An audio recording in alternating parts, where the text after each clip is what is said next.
Bloomberg Audio Studios. Podcasts, radio, news. You're listening to Bloomberg Businessweek with Massar and Tim Stenovec on Bloomberg Radio. We've got with us the guy who wrote the book on chips. Chris Miller is Associate Professor of International History at Tufts University. He's the author of the New York Times bestseller, Chip War, The Fight for the World's Most Critical Technology. That book, a geopolitical history of the computer chip. Also a winner of the FT Business Book of the Year award. Chris also advises semiconductor companies and tech startups and investors. He joins us from Naples, Florida. Oh my God, Chris, like where to start? You wrote this in 2022. A lot has happened in the last 2 years. How are you thinking about what you wrote and kind of where we are today in the chip space?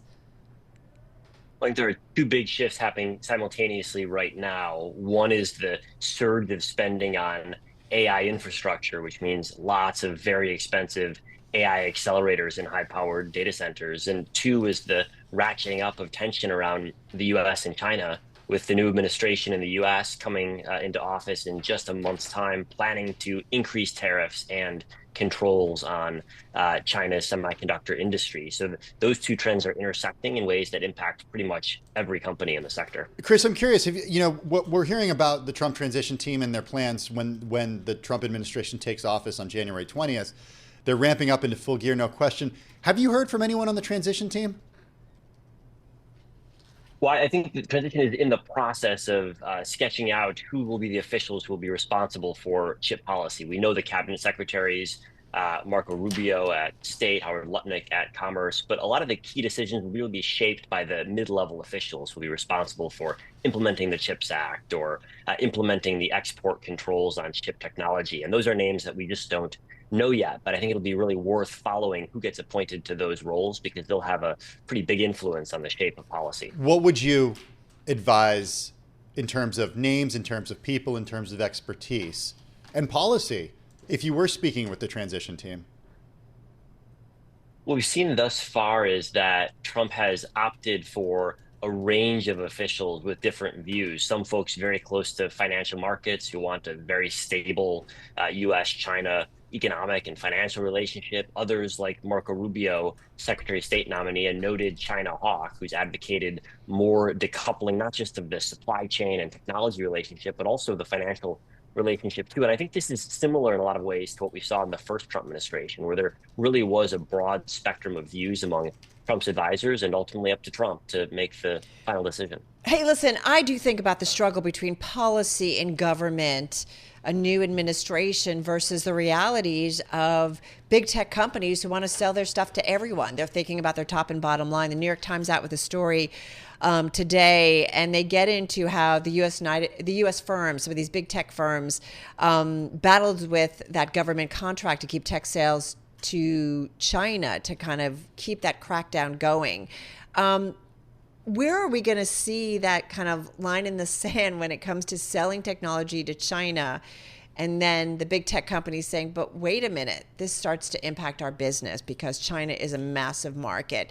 Does the battle continue? I don't know. Thoughts about that, constructive thoughts? Because I'm assuming, as we said in the introduction, that you talk to some of these major players in the or consult in the semi industry. And I'm curious what you are hearing about them, about the pressure they are putting on government when it comes to policy. I think if you talk to any CEO or executive off the record, and they'll say that my biggest problem is that China is both my largest customer and my number one competitor in most cases. And that, I think, structures how the industry deals with this issue and tries to lobby the U.S. government. They all sort of understand the logic of the U.S. government, understand that chips are key for AI, understand that AI is key to national security as well as economic prosperity, but they all also realize that they have really substantial markets in China. And so wherever you look in the supply chain of the makers of the tools that make chips, the manufacturers of chips themselves, they're all going to lobby, and they all have lobbied very successfully to keep their ability to sell to China open.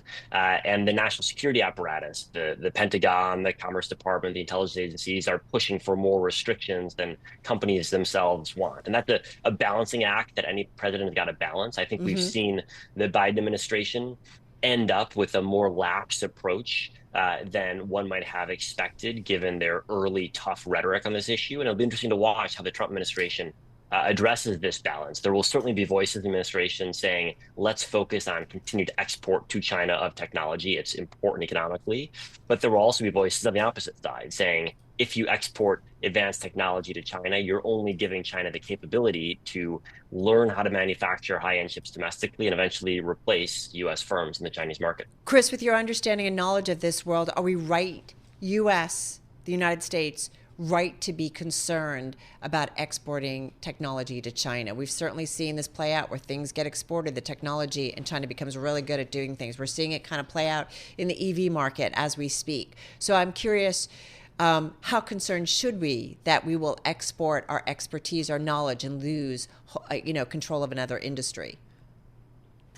I think it's worth noting that China only imports a couple of types of manufactured goods: semiconductors, semiconductor manufacturing equipment. Those are the two largest categories of China's manufactured good imports, because China can produce everything else it needs domestically when it comes to manufactured goods. And I think that speaks to China's capabilities in this sphere, which means that the more capabilities you give to China, the more they're going to be able to use those to replace Western firms. And their desire to replace Western firms is, I think, eminently well documented. It's evidence in the fact that they don't buy anything abroad unless they absolutely have to. And I think semiconductor companies are all worried that their market share is going to decline over time. And I think they all realize that the more chip making tools that are sold to China accelerates that process. Hey, listen, we want to get to Broadcom because they are out with their earnings and the stock is up about 2.5% here in the market. Actually, now it's down about 1%. It's bouncing around here, to be fair, but we did see a quick rally. So let's get to some of the headlines and let's go to the outlook. Company sees first quarter revenue of about $14.6 billion. That's spot on in terms of what analysts were expecting. Fourth quarter adjusted EPS, so looking backward at the last quarter, $1.42. That's 3 cents better than what the street was expecting. Fourth quarter adjusted net revenue was $14.05 billion, pretty much in line, a little bit light, a hair light. The estimate on the street was $14.08 billion. Chris Miller, we're going to be speaking in just a few minutes with Kunjan Sobhani, Bloomberg Intelligence senior semiconductor analyst, who's going to give us the details on this report. But just remind everybody sort of in the chip ecosystem, in the world of chip ecosystems, where Broadcom plays. Broadcom is one of the biggest designers of semiconductors. They don't manufacture, but they do the design process. And they've been focusing in particular on designing AI chips for other companies, some of the big hyperscalers that are investing in their own chip designs. Those are often done in partnership today with Broadcom. So reports such as this now shares up 2% post-market after results. The company sees first quarter revenue about $14.6 billion. Looking across the ecosystem, who does Broadcom have to be most worried about? Because we got that report yesterday from the information about Apple working with Broadcom. And we were reminded by Ian King a little earlier today that these two companies have sort of done this dance of scorpions where they sting each other, but also then, well, he was saying it was like, what, mating scorpions? Is that right? Yeah, it's like Ian King's words, it's like not two mine. Scorpions mating. Yeah, we're there, It's not easy. That's, Yeah, that's a little complicated. I won't describe it, but let's just use the term frenemies instead. Perfect. I think that's a great analogy. Broadcom produces a really wide range of products, and so they simultaneously cooperate and compete with a bunch of different companies in the technology space. I think if you focus on the AI portion of their portfolio, in some ways they're competing with NVIDIA, because a lot of the in-house designed processors that the hyperscalers are designing right now are intended to be replacements for NVIDIA's products, at least to a certain degree. And so I think investors are going to look at this result and ask, what does this mean for the process of bringing more chip design in-house at some of the big hyperscalers? Hey, Chris, gonna have to leave it there. Always love it when you take the time to join us. Do appreciate that very much. Chris Miller, Associate Professor of International History at Tufts University. He's the author of the New York Times best-selling book, Chip War: The Fight for the World's Most Critical Technology.